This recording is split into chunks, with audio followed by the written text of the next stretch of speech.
Hello and welcome to Out of State DMing. I am your host, lluksblackheart, and today we'll be discussing more 3.5 DND. Hi. Yeah. Uh, we'll be going more in depth about some of the equipment. Because in the previous couple of episodes, we have. Oh, hello, Saint. How are you doing? Staying out of trouble? Better be staying out of trouble. You're a saint. Be saintly. No, but in the past couple of episodes, we went over weapons and then armor. Today, we'll be covering general goods, services, and all the different nitpicks of equipment. And there's a decent amount of it. Each article of equipment does have its own use, purpose, and for a lot of people, they don't see the point of having certain items until they need that item. And some of the items I'll be pointing out is like this is something that it's good to have and never need, than need and never have. Another thing to note that because this is starting gear, when we're going over like starting gear and stuff, it's generally good to have a sheet already worked up.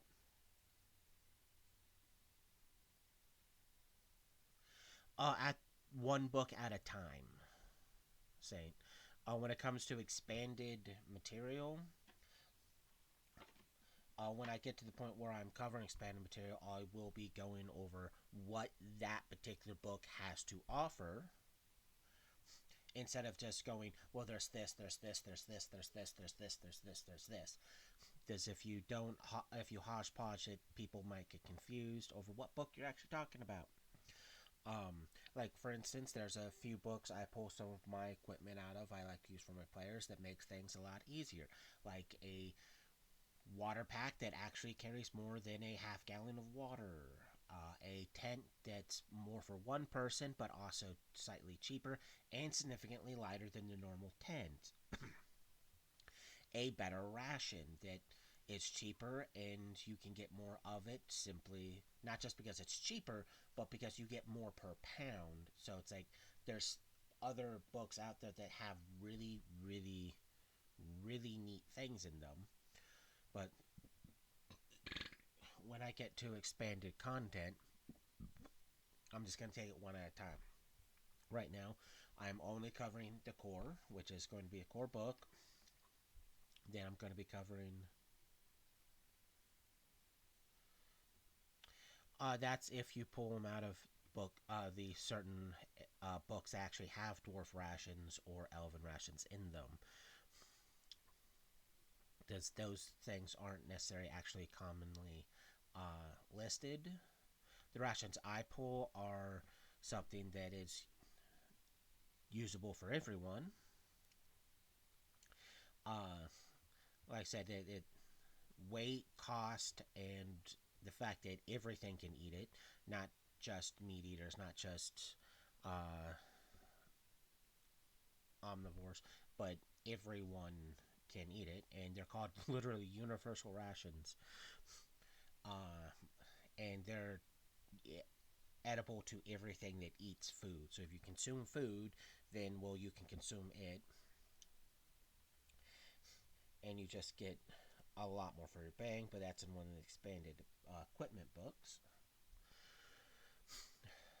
Uh, but to try to re-hit on the drum, it is general good to have a list of equipment that you prefer to use throughout your games as either a DM to do it for your players, like I do it, or players that just want to have a shortcut to what generally they can afford and what generally they're going to need, because that list can adapt throughout campaigns for certain things that are like, okay, this isn't as needed, this stuff is more needed, I need more of this, less of that. So that way you can have an expanding list that saves you a lot of time instead of having to dig through the book to go, okay, I want this and this and this and this. If you like doing that, do it. But as long as you want to try to expedite things and or to simplify things, having a preset list is great. And to somewhat start us off uh, with the equipment, the category is adventuring gear, which is, of course, enough said about that because it's gear needed for adventures. And you'll find that some of the equipment that's on the actual price and weight list may not actually be here. It's because either A, it's self explanatory, or B, they just didn't do it, and you'll be able to see that when you go look up any of the items or anything like that. But I'll go through this section, then I'll go over the actual list that has a lot more stuff listed for them for price and stuff like that. But we're going to be starting off with the most important item any one character can get, and that's the backpack. The reason why it's important is because your character doesn't have a million and one pockets. You don't have a million and one spots to put stuff. The backpack literally has all that. So it has all these things where you can put stuff on. Not to mention the fact that your carrying capacity is considered 2 points higher for the purposes of carrying things. So if you have a low strength or a small sized creature, a backpack helps save your life because it not only gives a spot to put your gear, but you're considered 2 points higher on your strength rating when it comes to carrying capacity. A bedroll, that's also important because it gives you something to sleep on. Obviously, bedroll is in the name. Uh, Masterwork bedroll. I mean, Masterwork backpack, yeah. Yeah, so yeah, it's kind of like a sleeping bag, and it's it just works wonders. Because if you ever tried to sleep on particular environments like uh, jungle floors or forest floors that have a lot of roots or sticks stuff on it, you can clear that all you want, but it's not necessarily going to be flat, even terrain. There's going to be stuff sticking up. A bedroll helps counteract all that. The ground may be cold, it may be damp, so it helps counteract environmental things that let you actually sleep without, not getting fatigued the next day. The winter blanket is primarily used for colder environments or just an extra layer of warmth and comfort when you sleep. Caltrops, caltrops have a love-hate relationship with everyone, and that's mainly because you take this 2 pound bag and you spread it over a 5 foot square area, and it ruins the day of everyone that goes through it while you're trying to be more realistic with it or just how the book wants you to use it. Uh, does anything that might step on it, the Caltrops make a attack roll with a base +0 against the creature. For its attack, the creature's shield, armor, and defensive bonuses do not count. So it's pretty much, it's almost like going after their touch AC. Uh, but it does not prevent a creature from touching something dangerous because, boom. If a character is wearing shoes or other footwear, it gets a +2 to its AC because it's protected. If a caltrop succeeds on the attack roll, the creature has stepped on one, and the caltrop does 1 point of damage, and the creature's speed is reduced for 1/2 because the foot is wounded. This movement penalty lasts for 24 hours or until the creature is successfully treated with a DC 15 heal check, or until it receives at least 1 point of magical curing. So like cure minor wounds. A charging or running creature must immediately stop if it steps on any caltrop or caltrap. Creatures moving at half speed or slower can pick its way through a bed of caltrops without no trouble. Uh, the the DM judges whether or not the caltrops against unusual opponents or not if their effectiveness. Small monster centipedes, for example, can slither through an area containing caltrops with no chance of getting hurt when hurting itself. A fire giant wearing fire giant sized boots is immune to normal caltrops. Does they how thick and stuff the boot is. So there's particular things that go, I don't care about your caltrop. But a big thing to note, and this is why a lot of players mess up on it, does it says a charging or running character must immediately stop if it steps on a caltrop, meaning they can still charge or run through the square. They only stop if the caltrop succeeds on its maneuver. It's not a put on the ground and everything has to now treat it as hindering terrain and take damage for going through it. No, it only affects them if it hits. And since it starts with a +0, there's a good chance that a bunch of creatures just aren't going to care. Because they're not. And then when it comes to the effectiveness against certain creature types, such things as like zombies or skeletons, they're not going to care. The one's about walking bones that one damage isn't going to go through this is DR, and the other one is a walking corpse that also has a DR. So it's like they're just going to walk through, then walk through miles of it, and even if it is stuck to the bone or stuck to the bottom of their fleshy feet, they're not going to care because it's not actually doing anything to them because the foot isn't getting wounded. So it's one of those, unless a DM modifies it, in their own little prerogative, caltrops can be labeled as borderline useless. Good idea, but the game system kind of messes them up. Because in real life, if you throw caltrops down on the ground, you're messing a lot of stuff up. And depending on what material it's made out of and the actual size, depends on what you're actually using against. There's some that are designed to literally go through thick boots and stick up like you stepped on a nail, while other ones they're just more like a hindrance and they're harder to see, so they're harder to avoid. But caltrops in real life are a lot more effective. You can throw on the ground and anything you go step on is like, oh, nope, and so no one's immediately like, nothing's going to want to walk through there because there's pieces of metal that are trying to stab up into their feet. So it's a real life thing that's been nerfed. And that's probably going to be one of your first experiences with a nerfed item is the caltrop.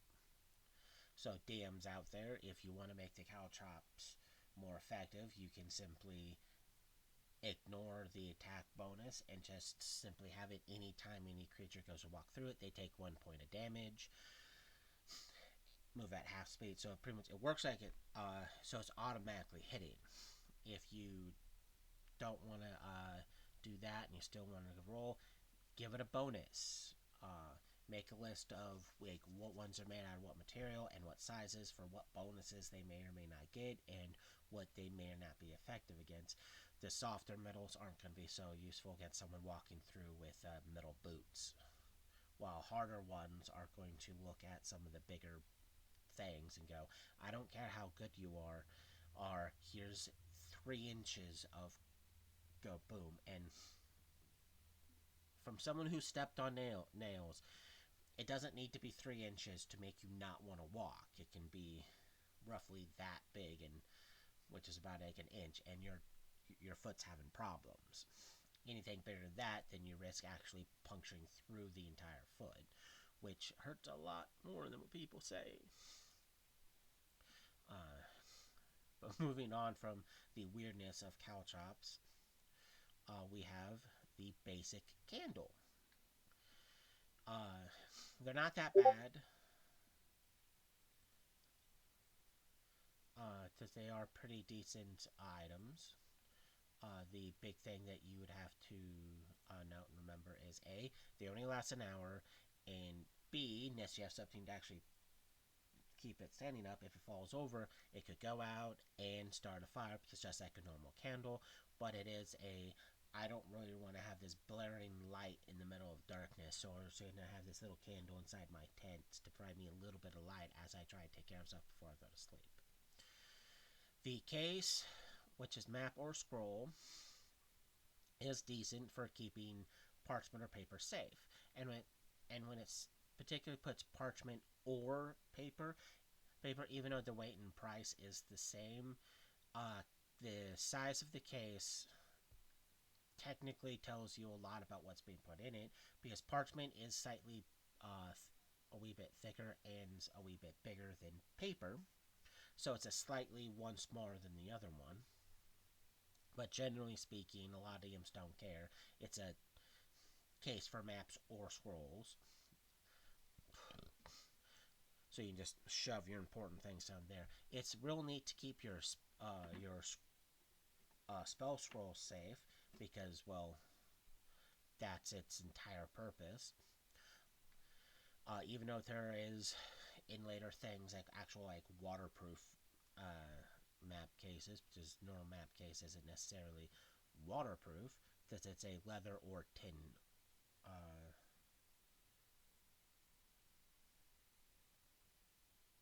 my brain stopped on that word for some weird reason. Because even though they can actually technically by their natural nature keep a lot of water stuff out, but if you go swimming, there's a chance that it through the lid water gets in there and messes up what's ever in there. So there's some DMs that just if you have that they don't care. Most of the time I'm one of them. Next is chains.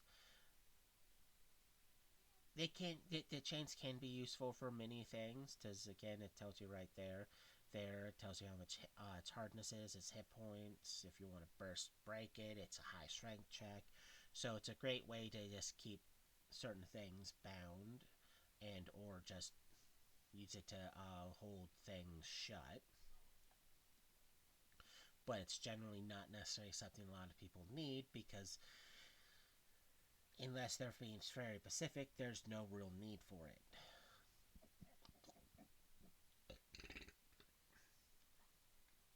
Next is crowbars. Crowbars are have it and never need it, then need it and never have it. And there's a lot of people who out there that go, why is there a crowbar on this list? Why do we need a crowbar? Crowbars aren't good. What are we going to use a crowbar for? Well, for instance, it gives a +2 bonus to pretty much helping to pry open doors or chests, helps for shattering chains. So like if you want to break chains, get a door, window, or something to be pried open. If there's crates that you need to pop open without destroying the crate, well, you need a crowbar, and you get a +2 on the strength check for that purpose. So right there, it's not only letting you actually do things, it's giving you a bonus. And it counts as a one-handed improvised weapon if you're trying to do, if you want to use it as an improvised weapon. So it's already right there. Combat use and utility use, all in one very useful item. So even though if you don't have the proper feat, which comes from an expanded material, you take a -4 penalty to using it, but it counts as a club, which is a die 6 damage weapon. So it's like right there, with the exception of the penalty to hit, you're doing decent damage. Flask, there's multiple types. Ceramic, glass, metal, uh, with a tight stopper, and holds 1 pint of liquid. Yes, pint. That's a decent amount of water. Flint and steel is needed for actually starting fires. So if you want to light a torch, a campfire, something, flint and steel, full round action, voila. It doesn't even want you to do any checks for it because it's just 6 seconds of you smacking a piece of metal and flint together, and voila, you have what you need. Grappling hooks is one of those a lot of people like to try to get, but then end up never using because they either find some other way or some other way around getting up somewhere or across somewhere without needing the hook. Versus a lot of times players just never use them. The amount of games I ran or even beaten where people have like multiple grappling hooks but they never use them. And whenever like we can use it, there's that always that one party member who can go, I can fly to that location, so I can grab the rope, fly up there, tie it instead of hooking, tying it, and then you guys can just climb up there, which defeats the purpose of actually having the hook.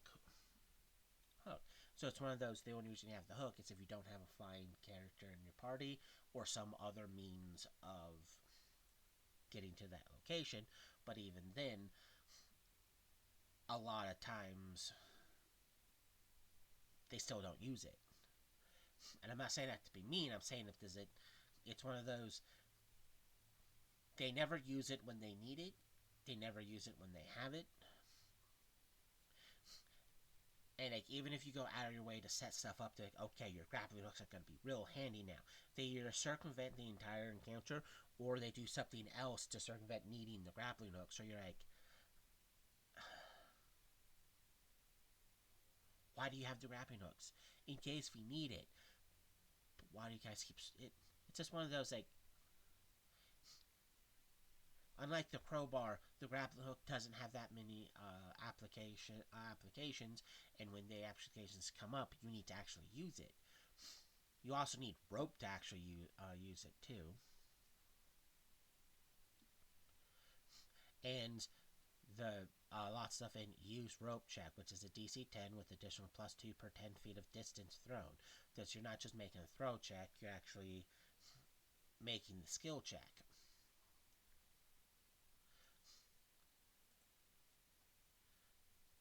Why, hello there, Lavender. I see you creeping. Um, Next, we do have the hammer.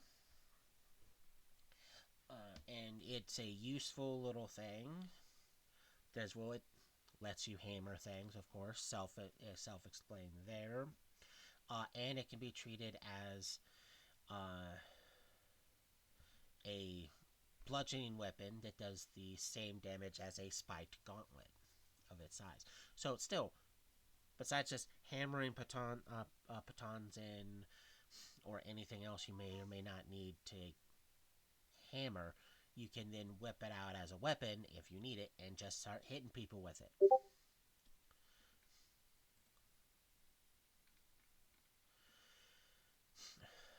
Sorry, I just keep getting noticing messages popping. Ink, self-explanatory. You need it to write. If you want it in anything other than black, you cost twice as much. Ink pen, you use it to write with. Clay jug, self-explanatory. It holds a gallon of water. 10-foot ladder. The amount of people that I've played with are like, we need ladders. It's like, you're going to carry around a 10-foot ladder wherever you go. Yes. Yeah, that doesn't fit on your backpack, which means you're going to have to carry it, which means you're not holding your weapons or anything out. Yes, it's like, no, it's a 10-foot ladder. If you ever carried ladders, the bigger the ladder, the more awkward it is to hold, and the harder it is to get to places because it's a ladder. If it was like a step ladder, I could say you can hold it with like one hand and still fight, but no one wants to get a step ladder that doesn't really help them that long. But a 10-foot ladder, they're like, yay, let's do this. It's like, you don't have a cart or a wagon, so you're going to have problems with this 10-foot ladder. Common lamp, bullseye lantern Hooded lantern. I love all three of these. The simple lamp is just we're going to illuminate the smaller end. Bullseye lantern is a literal, because like right there it states 120-foot cone. Well, not cone, but a 60-foot cone. So it's like a spotlight. Because that's literally what it is. There's even a thing you can shut on the front, so that way you can do signals with it. The hood lantern, it's designed to, because it has a hood on it, so instead of having light going up like that way, it's better reflects the light down forward. So it's kind of like holding something that's just illuminating your area, that's not producing it straight up. So from the top view, it's not quite as easy to see if someone had like a torch out, because instead of a light, it's like they'll still see the light, but there'll be a dark spot, so it won't automatically pop out as much as someone with like a torch. Locks have a love-hate relationship, mainly because the simplest lock has a DC 20. So the amount of players who are like, I got a 19, did I open the lock? It's like, no. Because locks always form some sort of problem. They use a large bulky key. And generally, like I said, unless you actually have either really good die rolls or a nice bonus, a simple lock is hard to open. And even though you can get better locks, it gets more and more expensive as you do it. And one of the big things is, generally speaking, an average lock, unless you super don't trust the DM or the party's rogue, you usually don't need to go above the average. If you manage to decide to get the superior one, well, that's good.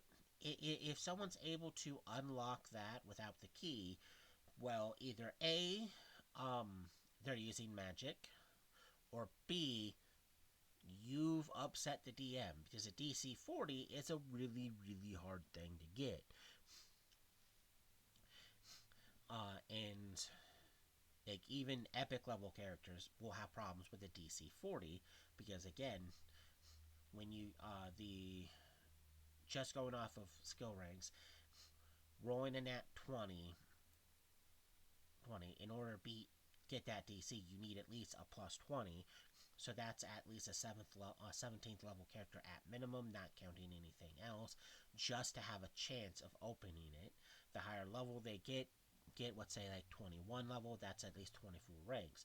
They don't need to get a nat 20 anymore, but they still need to get really, really high. And that's not counting dexterity, which is most likely will be plus 5. So it's like they need to be really high level just to actually bypass that without using magic. Manacles and masterwork manacles. Those are they're handcuffs. Literally, they're handcuffs. You don't need to overly explain handcuffs to people. The handcuffs. A small steel mirror. Dun dun dun.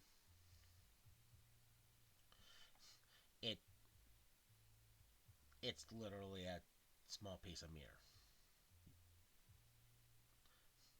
It is metallic. Uh,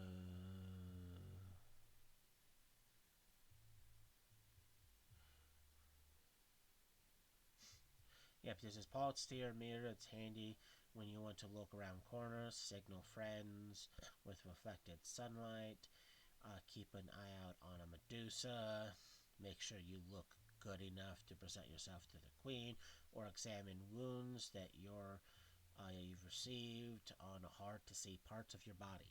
So yeah, it's pretty helpful there, and it's just really good, but no one ever really wants to use it because, well, they forget they have it or just don't get it. Oil, pretty self-explanatory. With the only catch is you can use it to cover the ground in a 5-foot fire.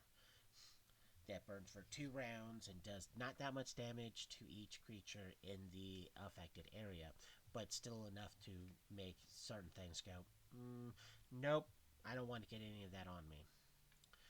Paper and parchment, you need that to write on if you're trying to write on things a lot.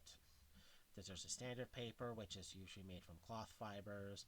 Parchment, with a sheet of parchment, a piece of goat hide or sheepskin that has been prepared for writing. So there is so right there is a certain distance is cloth fibers, which can be made out of cloth. It's a plant thing, while parchment is made out of skin of goats and or hides. Technically, you can get it out of other things if a DM's going that route, like pig or cow, but generally it's goat hide or sheepskin. Batons are pretty much like big nails. They're still spikes with an eye through which you can loop rope. So they're still really, really pretty handy. You can use them to wedge doors, nail them into cliff sides and stuff like that, because if you're going wall climbing, that's a really neat way to do it. 10-foot pole is another item. People say, let's go get it, but then again, you have to then carry around a 10-foot pole.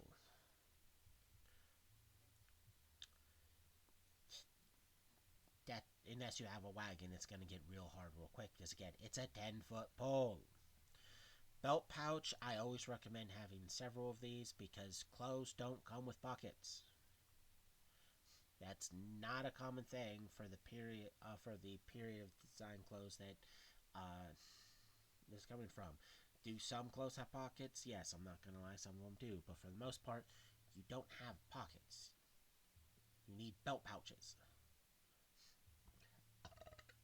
These pockets weren't a big thing. Portable RAM. Unless you plan on just carrying around everywhere you go, no, you cannot just say you have it, because again, it's not a small thing. It is a big, heavy thing. Does it actually have a picture of it? Probably not. Like, hey, look, belt pouch. Uh, it is used mainly for taking down doors. It allows the second person to help you without having to roll, increasing the bonus by +2. Which right there, being big enough for 2 people to use, that should tell you just how big it is. Trail rations are they're compact, dry, high-energy foods suitable for travel, such as jerky, dried fruits, hardtack, and nuts. So it's still pretty handy. When we get the price and wait, you'll see it's the only real slight problem with it. Hemp rope and silk rope. The main difference is would be the DCs to break it, the generic hit points, and the fact that silk rope you get additional +2 to using. The other difference is pricing. One's definitely more expensive than the other one, and I'll give you a hint. It's not hemp. Sacks, aka bags. You just throw stuff in to close it, and you just carry around if you need it for just random things to be thrown in a sack. Signet ring. Most people don't ever need this because signet rings tie you to a faction, a house, a bloodline, and it's primarily, just like I said, a signet ring is a design carved onto it. When you press the ring into warm sealing wax, you leave an identifying mark. Right there, it's primarily used for leaving a mark on sealing wax, which you would see in a lot of historical pieces where people have letters that they letters or scrolls that they put wax on to keep it shut. They'll press that seal in there so that way it has their mark. Some royalty and stuff, you'll see important documents with wax on it that has that seal on it. So it's kind of like a stamp of approval. Even though certain signatures and stuff are still needed, if you see that stamp on something, you know it's a little bit more official because only certain people are going to have those particular rings and certain marks. So even though it's like I want to be fancy, it's definitely this is how you get your character robbed, because unless you're having it stored somewhere, a lot of players are like, I'm going to wear my signet ring. It's an expensive item that shows class. Therefore, you're now a target for thieves. Sledge is a two-handed iron-headed hammer that is good for smashing open treasure chests. So it's for breaking big things. Spyglass, it's a telescope. You can see twice as view through it and manifest to twice that. So yeah, you just have an easier time seeing farther, and things just pop out a little bit more. Tent can sleep 2 people, so that's good. Torch, used for illumination, and you can, while lit or not, you can use it as a club. And if it's on fire, you can do an extra 1 point of damage, even though the damage base is off of the gauntlets. You can still do it's a die 4 with additional +1 of fire damage when it's lit. So it's like, yay. But it's also an improvised weapon. Vials carry 1 ounce of fluid.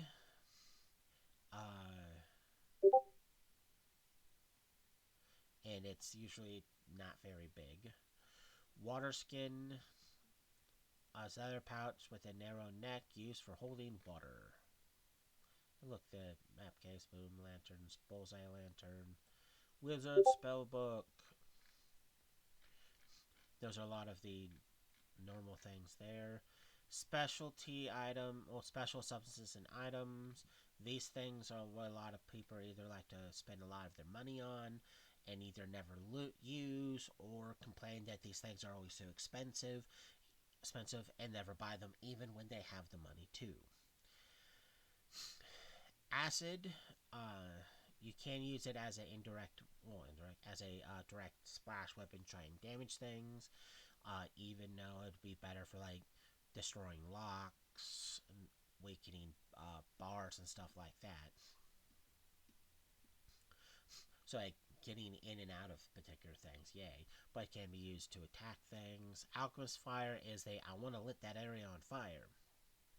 That's pretty much what it does. It's a d6.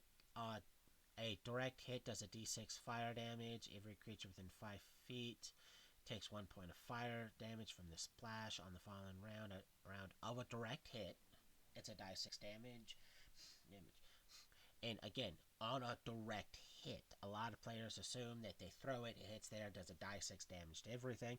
No, it is if you hit the target, they take a die 6. On the next turn, they take a die 6. If you miss your target, everything around it, around where it breaks, takes 1 point of damage.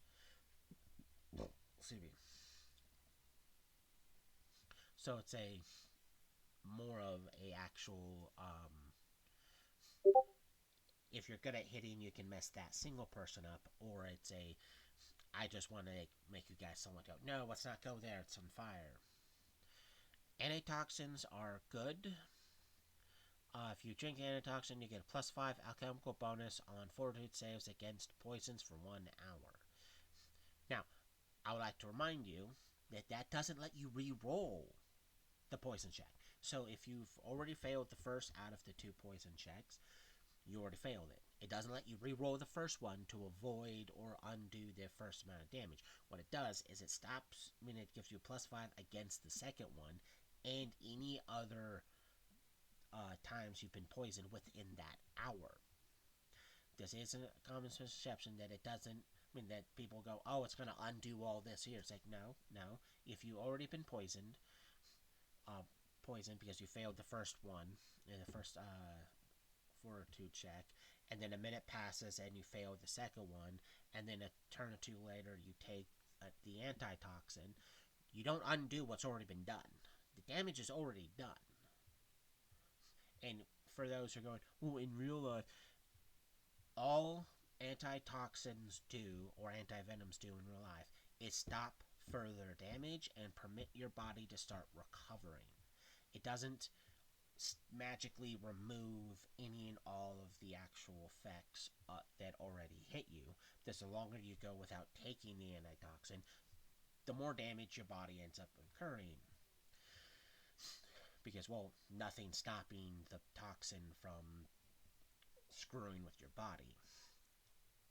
This antitoxin pretty much does the same thing because it helps against helps against preventing further damage, not undoing past damage, because it's permitting you to actually have a fighting chance and to actually start recovery rate.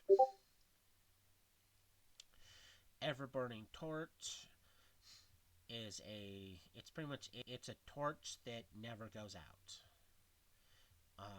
It does, because of the continuous flame spell that's on it. It doesn't produce heat, so you can literally cover it to produce no light, and you don't have to worry about starting fire because it's not real fire. It doesn't produce heat or smoke, and then you just uncover to go, we got light again. Holy water, a lot of people just don't care about holy water because they think it's never going to come in handy, but certain holy spells need it. And you can use it against undead to, if you get a direct hit with holy water on them, to die 4 damage. If not, everything within 5 feet that's undead, anything that's undead that gets within 5, it's within 5 feet. If you make it burst, everything within 5 feet takes 1 point of damage if it's undead. So it's real good against just fighting undead. Smoke sticks are literally what it sounds like. It's a treated wood stick. It instantly creates thick puke. I can't pronounce that word. Smoke when ignited and fills a 10-foot cube. Treated as a fog cloud spell. The stick is consumed after 1 round, and the smoke disappears naturally. So it's a I just want smoke in this area thing. Sun rods are pretty much glow sticks. You activate it because like wind struck, and it's a 30-foot radius light that lasts for 6 hours. So you can pretty much pop it and throw it down a deep hole or a chasm or anything. Toss it down a hallway. So there's particular random things you can do just illuminate the area with it. And except for the fact they're single-use items, and as you can see, because it's right there, toss 2 gold. It's one of those things that you want to save it for when you need it, and not just randomly constantly use it. Otherwise, you're losing a lot of gold for it. Tanglefoot bags are something you throw at creatures to pretty much do exactly what it suggests. Does it burst and it entangles the targets, which becomes tough and resilient upon exposure to air. The unentangled creature takes a -2 penalty on attack rolls, -4 on dexterity, and must make a reflex saving throw or be glued to the floor. So it's a real good. I don't want you to move. You're going to be stuck there. If they pass it, well, they get a -2 to all attack rolls, and their dexterity drops by 4 whole points, which could make them easier to hit because, well, their dexterity just got dropped. If they're using ranged attacks, well, that's a big bonus. A big penalty to them shooting at you. So nonetheless, it's still really, really good, but not that used. Thunderstones are good for trying to deafen creatures. It does give them a penalty to initiative. Can cause them to mess up spells. So it's also another pretty decent item to mess with enemies. The tinder twigs are matches. You take it, you boom, it's literally a match. Uh, it's a substance on the end of a small wooden stick, ignites when struck against a rough surface, creating a flame with a tinder twig is much faster than a flame with a flint and steel or magnifying glass and tinder. Lighting a torch with a tinder twig is a standard action rather than a full round action, and lighting any other fire with one is at least a standard action. So it's literally, instead of like, oh, you're going to take at least 6 seconds to try to light that fire with that stuff there, well, I'm just going to lit. So in half the time. Going into prices like tinder twigs. The only problem is they're expensive, a single gold piece.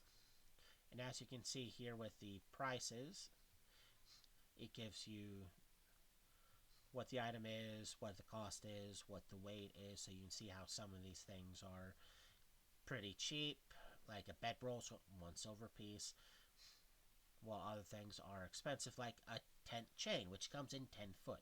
2 pounds, so it's not necessarily weighs that much for 10 pounds worth of chain, but it's also 30 gold pieces. So that's a chunk of your money right there.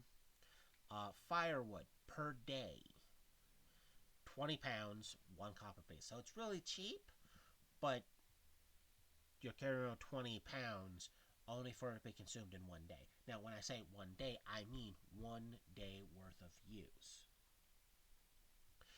Which generally speaking, in terms of D&D, is referencing to normally an 8-hour period. So you have 20 pounds of wood that's consumed within 8 hours of a fire going.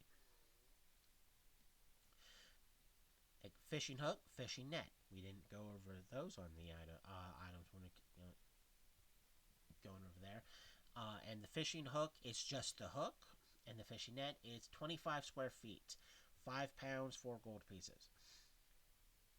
Those things are pretty nifty. And if we go over to, okay, I thought I saw it over there.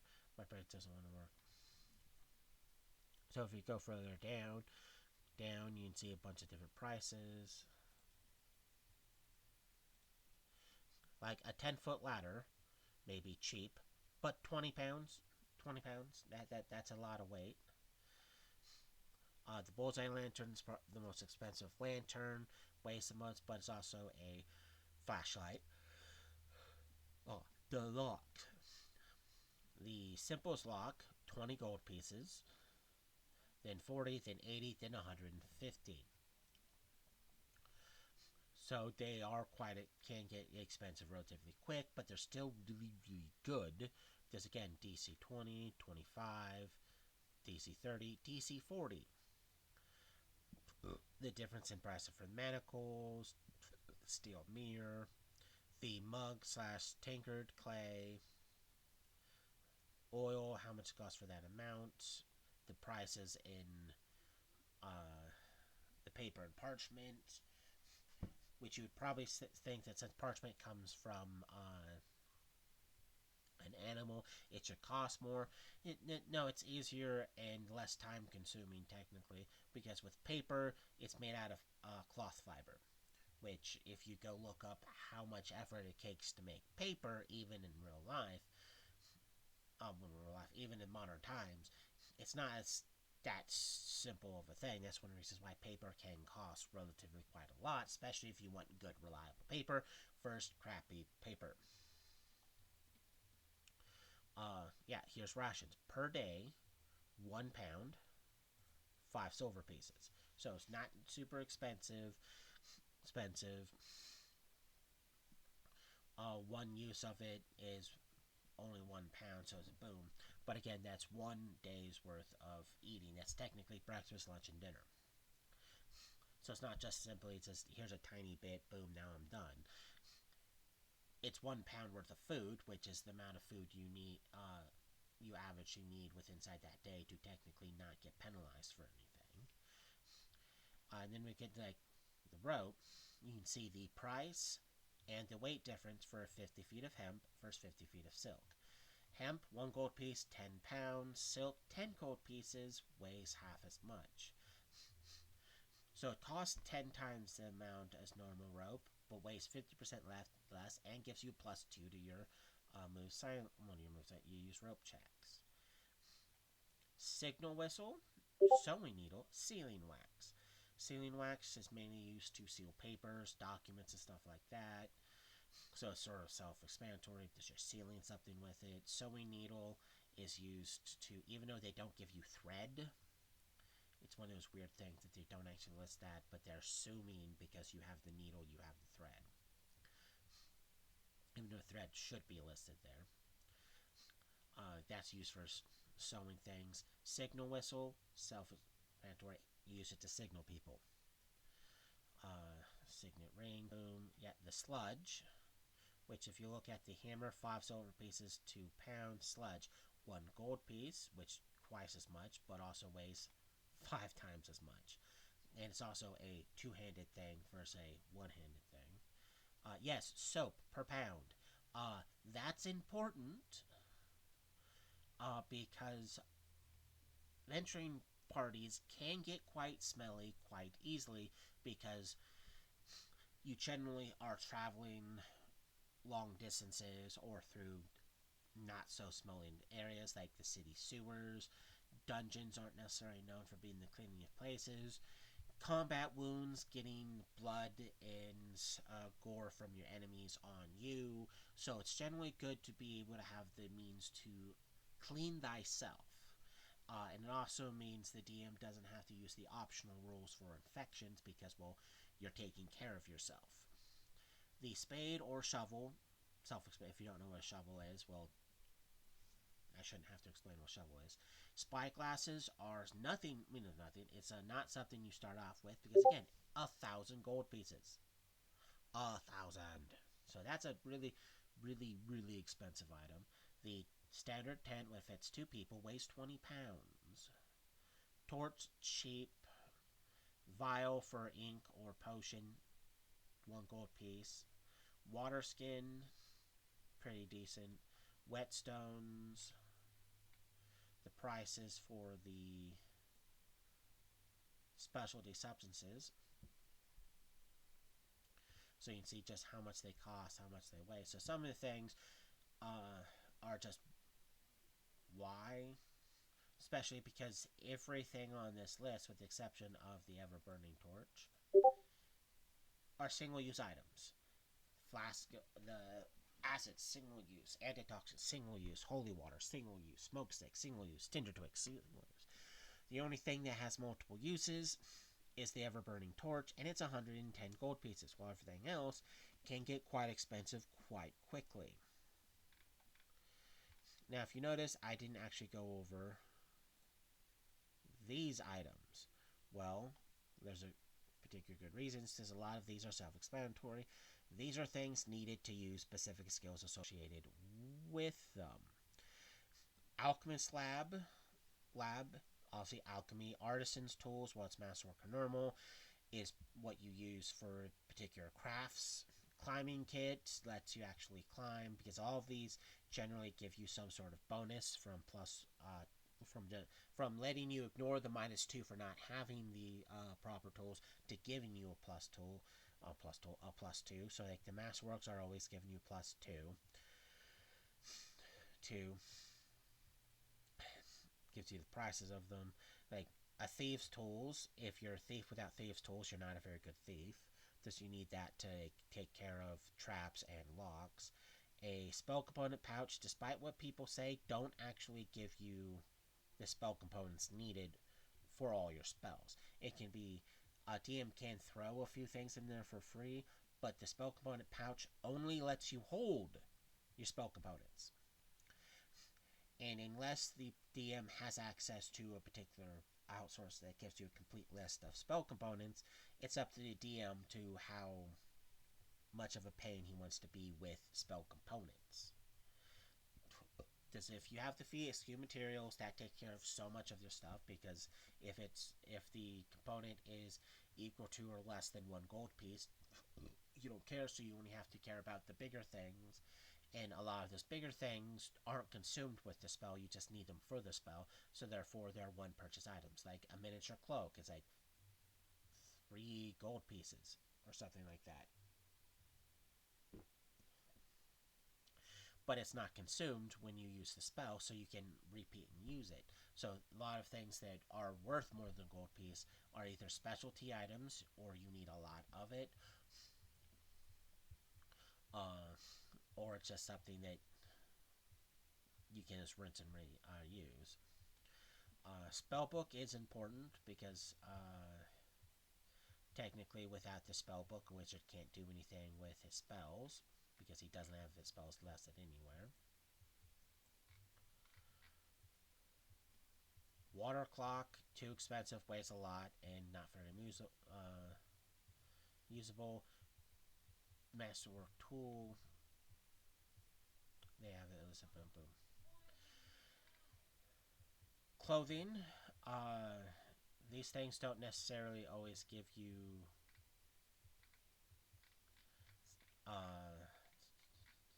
hey look, it's the ram. Don't always actually give you a bonus. Some of them do, some of you don't.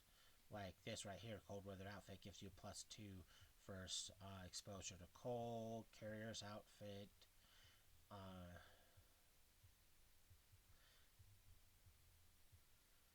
yeah, it says street dress that will make it a hard time.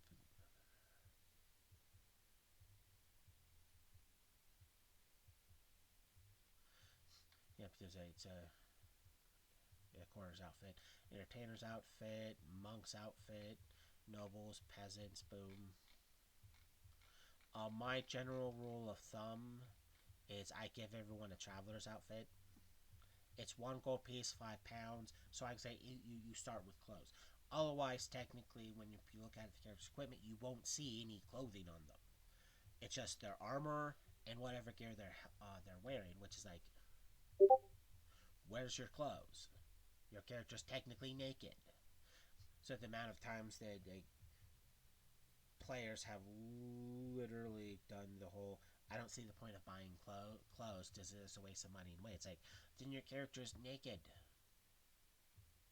Because you don't get free clothes. So I've developed the notion of if a character does, if a player does not go out of their way to specifically buy an outfit, I just go, you have a traveler's outfit. And if they start to complain or anything like that, then I go, fine, you don't have the traveler's outfit, you have the peasant's outfit because you want to be a peasant. Because that's also like 1 silver piece and £2. So if they're going to complain about a free thing, then I'm going to downgrade it to something not so boom, and people are going to treat them more like peasants than they are travelers. Food, drink, and lodging are pretty self-explanatory. It gives you that amount of that amount of food. I would like to remind you that a medium-sized character needs to consume at least 1 pound of food a day. That doesn't really matter what type of food it is, as long as it's a 1 pound of food. 1 pound of food a day to ignore starvation. So, like 2 loaves of bread, 2 chunks of cheese. There's, of course, buying a banquet, which is 10 gold a person, which means you're just getting a ton of food, so you can just be a little chubby character. Inns, good inn, common inn, poor inn, and you do get what you pay for. Meals per day at certain locations that provide them, and you're spending that money, and you pretty much get 1 meal. Well, not 1 meal, but you just get enough food for that thing. So, like a poor meal, 1 silver piece, to the good meals, which are 5 silver pieces. So they're still within the silver piece range. half-pound chunk of meat, wine, which comes in pitcher or bottle, and tells you the weight. The common well, there's common wine and fine wine. Common is served in pitchers, while the fine is served in bottles. So yay. Mounts and related gear. This goes into telling you what mounts you can actually get. If you're trying to do barding, which is armor. For those who don't know what barding is, it is armor. Um, Bit and bridle is something you actually need because no, it doesn't come with a saddle. If you don't know what a bit and bridle is, best thing is the example is when you look at a trained horse, the thing that goes over their head, that's the bit and the bridle. That's what lets you actually steer and stuff a horse. So if you want to take the penalties for not having a saddle, you still need the bit and bridle to actually navigate the horse. And it's the same thing, same price, same weight for all the other would-be creatures that use the mounts, such as riding dogs, uh, or donkey or mule that's being used as a mount if you're a small enough creature. Goes into prices of the horses, because yes, horses and ponies aren't cheap animals to purchase.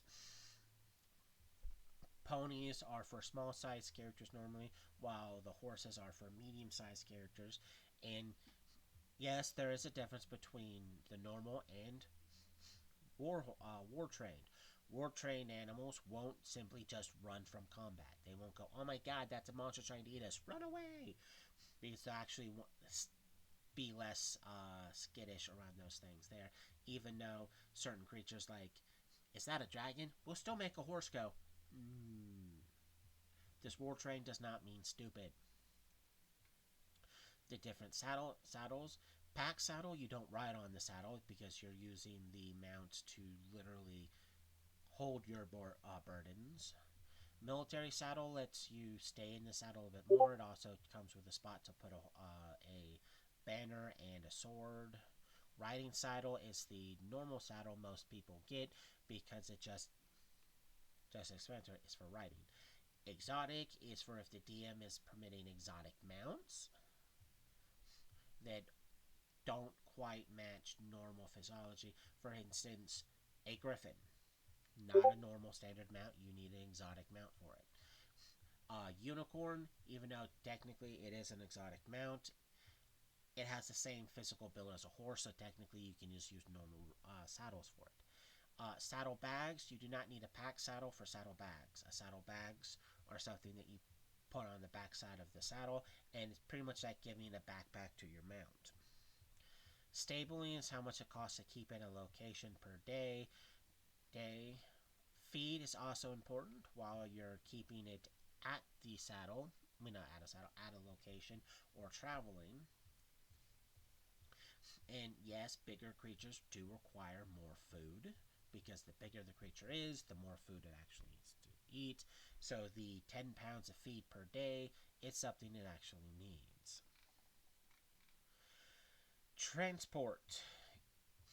Carriage. It doesn't fit that many people, and it's like the fancy. It's like a cab. We can just call it a cab because that's technically what a lot of carriages are used for. Because they're not meant for carrying large amounts of things. They're some luggage, and a few people to quickly get from point A to point B. A cart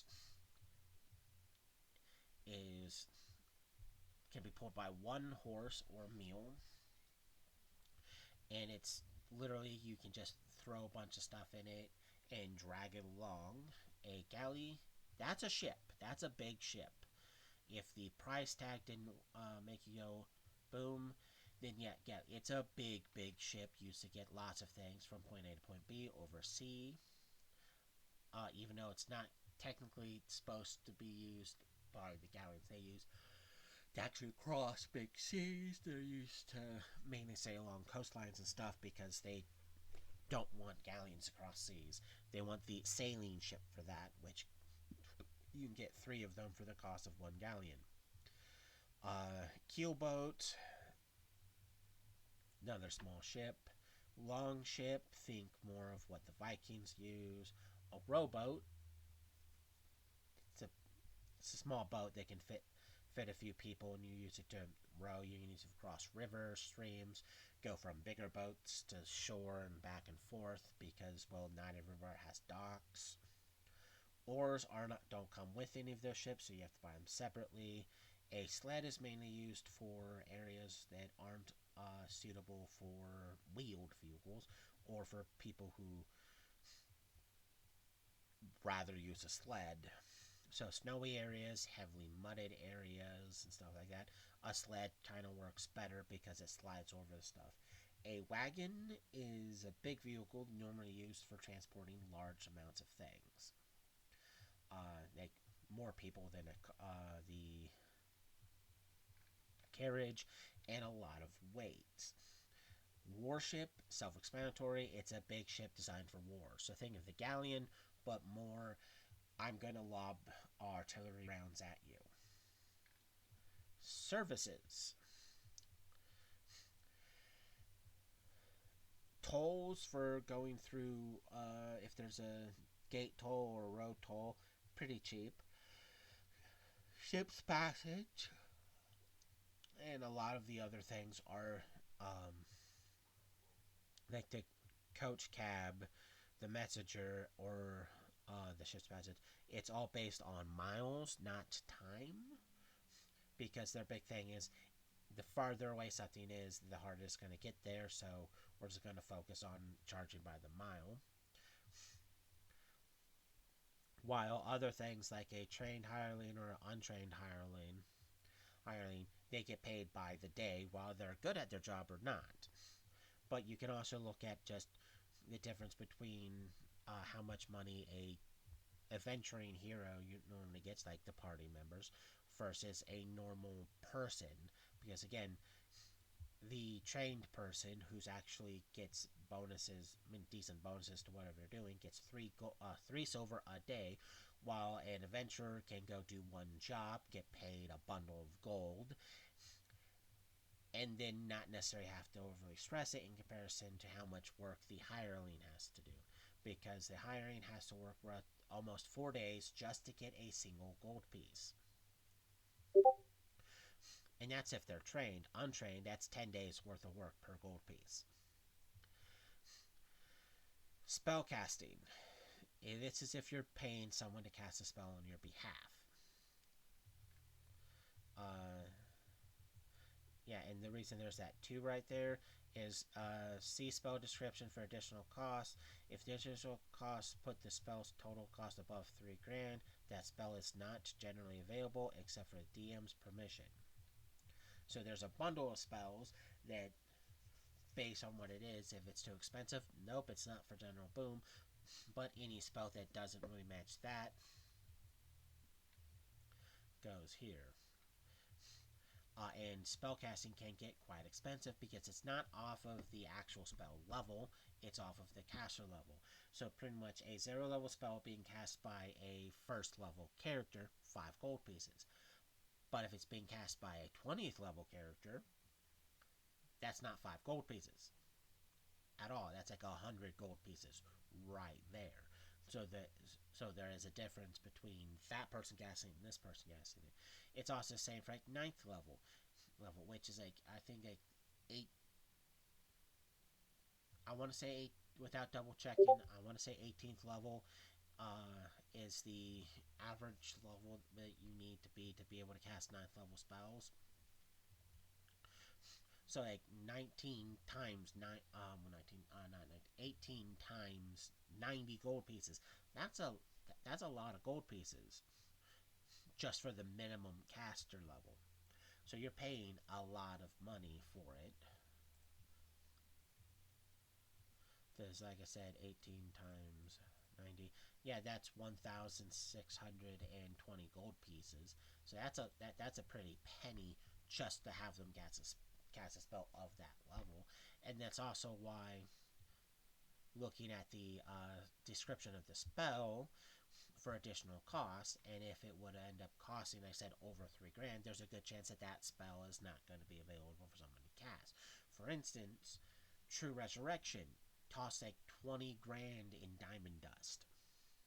So there's a very good chance that that spell isn't going to be available at any temple, because one, that's a high level spell, and if they're able to cast that spell, then that's a potent individual. But it's also that's a huge amount of gold being spent on a spell, on top of the fact that you have to take the level of the spell, times it by their cast level in addition to it. So that's an arm and a leg you're throwing at them. So there's a lot of random things here. Some good, some bad, some eh. But it also pertains to what you're trying to go for. If you're trying to fulfill a certain role with inside the party, having the proper equipment to do it fits. If it's more like, I'm just going to be a combatant, well, just have enough stuff to a tent and food and water. Yay. But if you're trying to be, let's say, the cook, you would need to make sure that you buy certain things, like, where is it? Like the iron pot. It gets pretty much get things to cook with, get the artisan's tools for that particular craft, so that way you can actually perform it off. If you're trying to be the person maintaining the party's equipment, make sure you not only have the proper skill, but the proper tools for that skill to actually pawn it off. Not pawn it off, but to actually succeed at it. So it just comes straight down into what you're trying to do versus what you're capable of doing. And another thing to note is, if a DM is using equipment not from the core book, because he's outsourcing it, don't try to argue with him as long as he has something written down for it. Like, for instance, when it's the water skin, I don't like the water skin. It doesn't carry that much water, especially in fact you're supposed to drink a gallon of water a day. I like the water pack. The water pack weighs somewhat more, but it holds up to 6 gallons of water.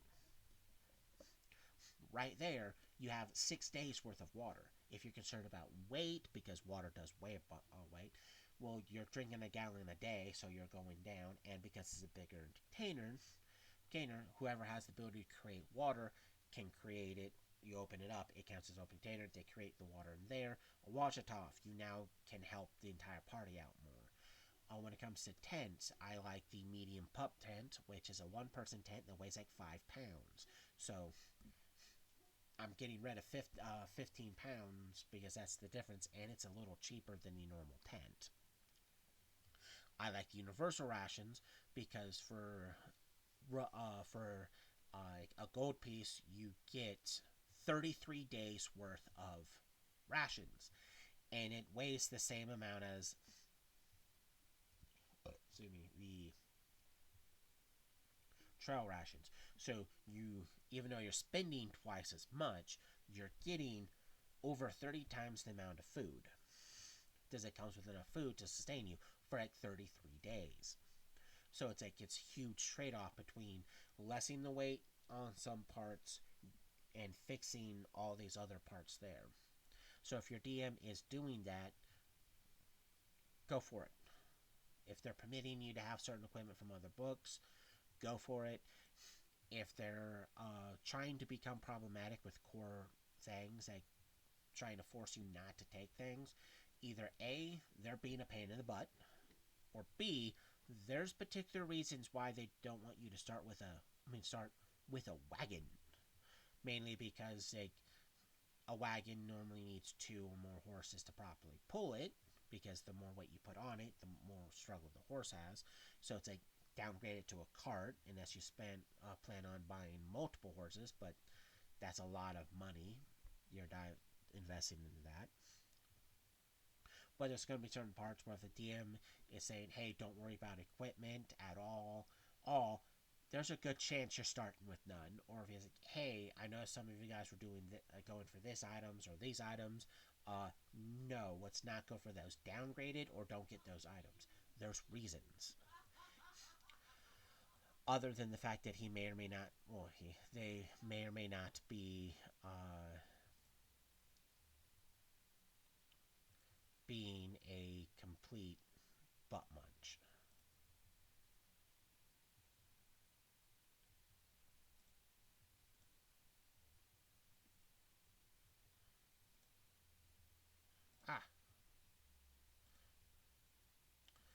Ah, sorry, I had a slight hiccup. Because trying to take care of something kind of.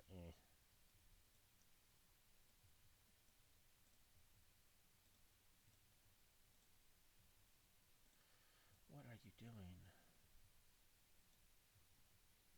Ah, but that being said, thank you for watching. Thank you for participating. Uh, I will see you guys later. Remember to like and subscribe, and thank you very much.